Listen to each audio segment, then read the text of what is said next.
7 tips para hindi paalisin ang food cart mo. Anong sakit sa atin? Pag pinapaalis yung food cart natin, di ba sobrang sakit? Nakakainis, nakakawalang gana. Minsan parang gusto mo makipag-away. Minsan nakahanap na ng perfect spot pero bigla ka nalang papaalisin. Alam mo ba, maraming ganito nangyayari sa mga food cart owners kasi hindi nila alam kung paano yung tamang diskarte para hindi paalisin sa pwesto. Lalong-lalo na yung mga baguhan. Hindi alam yung mga diskarteng malupit para hindi sila pagtabuyan at malungkot na aalis. Ako ilang beses ko na naranasan to, pero syempre, patibay ng loob, kapal ng muka, nandito pa rin ako. Joke lang, pero may tamang diskarte kasi para dyan. Yung diskarte na tatagal ka sa pwesto, pero may panahon pa rin na kailangan mo umalis dahil kailangan. Pero sa video na to, bibigyan kita ng tips para hindi ka basta-basta paalisin at tumagal ka dyan sa pwesto mo. At kung di mo pa ako kilala, ako si Kim na may ilang taon na rin sa mobile food cart business na hanggang ngayon, matatag pa, lumalaban pa. Tara, umpisa na tayo. Pero bago yan, intro. Pasok!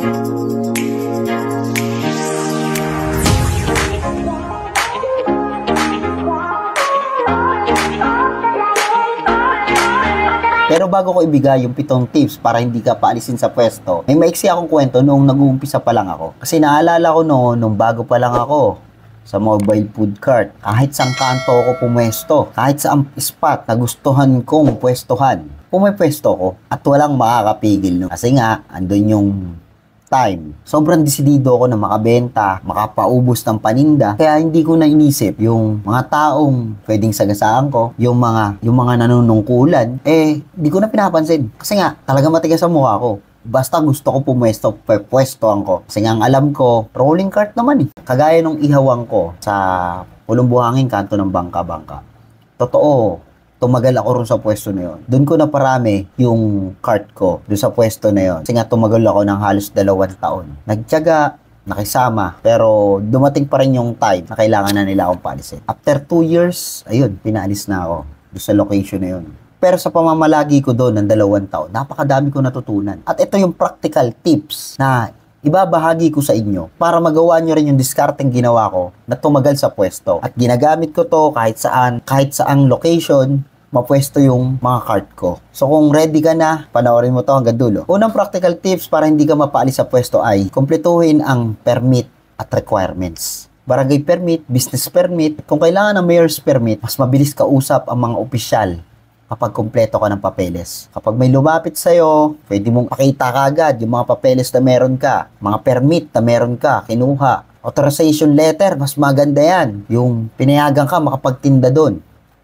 Napaka-importante, napakahalaga. Na kahit puntahan ka ng barangay, ng city hall, hindi ka basta-basta mapapalit. Kasi nga, may authorization ka na pumwesto doon. So, napaka-importante ng mga permit. Yung gawin natin, kumuha tayo ng mga permit para hindi tayo basta-basta paalisin sa pwesto. Siyempre, pangalawang tips, makipag-ugnayan sa barangay o sa may-ari ng lupa. At huwag mo rin kakalimutan makipag-usap sa mga kapwa mong vendor. Bakit? Napaka-importante nun. Napaka-importanteng makuha mo yung loob nila sa unang beses nyo palang magkita. Yung pakikisama, nandiyan kasi yan. Napaka-importante sa atin yan, mga vendor. Lalo-lalo na sa hanap buhay natin, di ba? Nasa kalsada. So, importante makipag-usap tayo. Makiusap tayo, humingi ng konting permiso na pwede tayo makapagtinda doon. Huwag mo rin makalimutan yung magpakilala sa mga opisyal. Hindi para maglagay, sa may-ari ng lupa, kung saan ka nakapwesto, kung saan yung spot mo na yun, kung may may-ari yung lupa na yun, o sa harap ng bahay na pinestohan mo, makipag-usap tayo. At isa pang napansin ko, para mas makilala ka nilang lubos ng mga opisyal.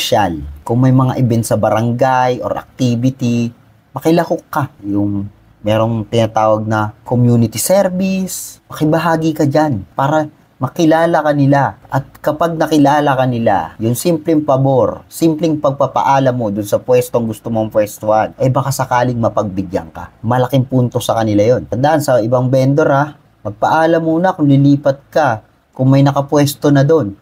Magpaalam ka sa kanila, respetuhin mo sila. Yung respeto na yan, kung ano yung respetong ipinakita mo sa kanila, ayun din yung balik nila. At maiwasan din yung gulo. Pangatlong tips para hindi ka paalisin sa pwesto ay huwag kang gaya-gaya. Kung may existing nang nagtitinda ng produkto na kagaya sa'yo, iwasan mong gayahin. Respeto sa nauna sa pwesto. Ayun yung importante. Kung gusto mo talagang ibenta yung produkto mo dahil alam mong tatangkilikin dun sa spot na yon, humanap ka na lang ng sarili mong space na uupahan at ayusin mo yung mga papeles. At kagaya ng sinabi ko, authorization letter, kung sa harap ng bahay, private, may ka ng authorization letter para maiwasan yung problema or gulo at hindi ka basta paalisin. Kung ikaw yung nagbabayad ng pwesto, papaalisin ka pa ba nila? Syempre hindi na. Pero wag mo rin naman silang paalisin kasi sila yung nauna. Lumaban ka ng parehas. Ang game dito yung magiging kilala ka ng customer dahil masarap yung paninda mo at consistent yung serbisyo mo. Huwag mo ring isipin na malakas yung kabila, matumal sa'yo, susuko ka na. Ang game dito, patagalan, palupitan, pasarapan, kung kinakailangan. Ayos, pangapat na tips para hindi ka paalisin sa pwesto mo ay marunong makisama sa kapwa vendor. Sa food cart business, hindi lang pakikisama, networking din yan. Kapag may problema, kayo yung magtutulong-tulong para maayos yung problema ang kinakaharap nyo. Kayo yung magkakaisa para makipag-usap sa dapat kausapin. Alam nyo na siguro yan. Lalo na yung matatagal ng vendor. Huwag kayong may pag-away sa kapwa nyo vendor. Minsan, yung magandang relasyon yung mga vendor ay yung pa yung magbibigay sa inyo ng peace of mind kasi nagkakaisa kayo. At huwag mong aawayin yung kapwa mo vendor kasi tanda mo, kakampi yan. Hindi yan competitor, kakampi yan. May mga times na magkakaisa kayo, magtutulong-tulong kayo. Basta, yung kapwa nating vendor, respetuhin natin. Dahil kung hindi ka marunong makisama, ikaw yung unang-unang paalisin ng mga yan. At ikaw din yung mawawalan ng kakampi. Panglimang tips para hindi ka paalisin sa pwesto ay panatilihing malinis at presentable ang pwesto. Huwag niyong hayaan makalat o may masamang amoy. At kung ikaw yung tinderong pinakamalinis at maayos, maniwala ka sa akin, ikaw yung unang-una nilang gustong patagalin sa pwesto. Mga barangay or may-ari na pinapwestohan mo. Pag nakita nila malinis yung pwesto mo, minsan na ano pa yan sa'yo, nagagalak pa yan makita ka. Kasi nga napakalinis mo sa pwesto. Maaaring maging kaibigan mo pa yung may-ari na yun. Bago tayo umalis, linisin natin yung pwesto natin. Magwalis tayo, tapon natin yung basura sa tamang tapunan. May mga customer tayo na basta-basta lang nagtatapon kung saan-saan. Pero bilang may-ari, bilang vendor, maging responsable tayo doon. Huwag nating hayaan maging marumi yung paligid natin. Kung may mga katabi kang vendor, kausapin mo at sabay-sabay kayo maglinis. Kagaya nga sabi ko, pakikisama talaga. Doon makakapagpatagal sa pagtitinda mo. Pang-anim na tips para hindi ka mapaalis sa pwesto ay sumunod sa rules ng lugar. Minsan kasi may mga pwesto na may oras yung vendor kung kailan sila pwede magtinda. Uwian ng mga estudyante, traffic sa lugar na yun. So may oras. So dapat alamin natin yung rules ng lugar. Huwag tayong matigas ng ulo.